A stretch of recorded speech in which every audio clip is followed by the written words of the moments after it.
When people look at it, it looks crazy. That's a very natural thing. Sometimes when we look at it, it looks crazy. It is the result of reasoned engineering thought, but it still looks crazy. From the top of the atmosphere down to the surface, it takes us 7 minutes.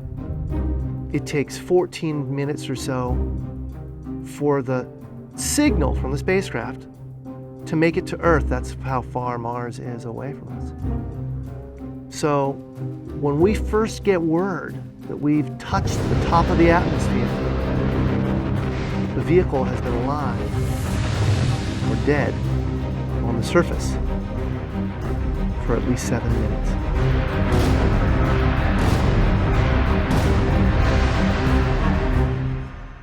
Entry, descent, and landing, also known as EDL, is referred to as the 7 minutes of terror because we've got literally 7 minutes to get from the top of the atmosphere to the surface of Mars, going from 13,000 miles an hour to 0 in perfect sequence, perfect choreography, perfect timing, and the computer has to do it all by itself with no help from the ground. If any one thing doesn't work just right, it's game over. We slam into the atmosphere and develop so much aerodynamic drag. Our heat shield, it heats up and it glows like the surface of the sun, 1,600 degrees.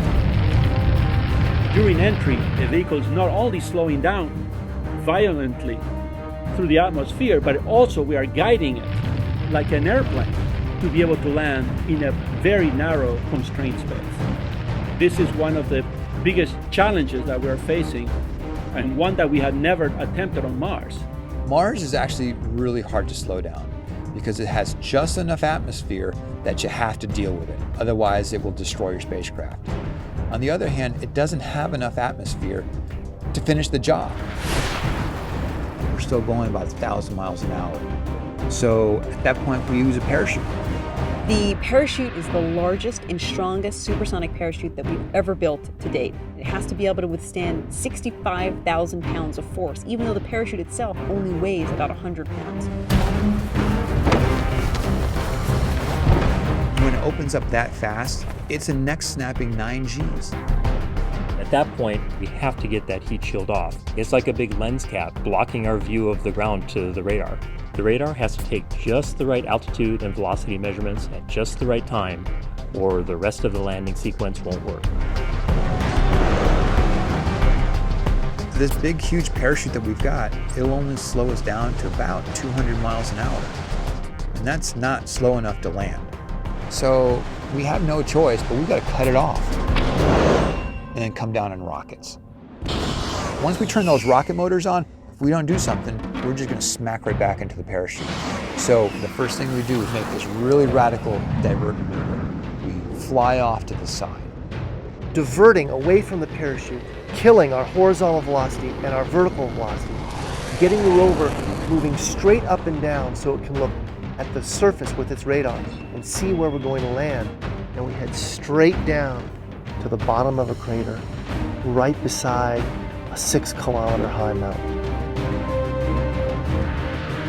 We can't get those rocket engines too close to the ground, because if we were to descend propulsively with our engines all the way to the ground, we would essentially create this massive dust cloud. That dust cloud could then go and land on the rover. It could damage mechanisms and it could damage instruments. So the way we solve that problem is by using the sky crane maneuver. 20 meters above the surface, we have to lower the rover below us on a tether that's 21 feet long, and then gently deposit it on its wheels on the surface. As the rover touches down and is now on the ground, the descent stage is in a collision course with the rover. We must cut the bridle immediately and fly the descent stage to a safe distance from the rover.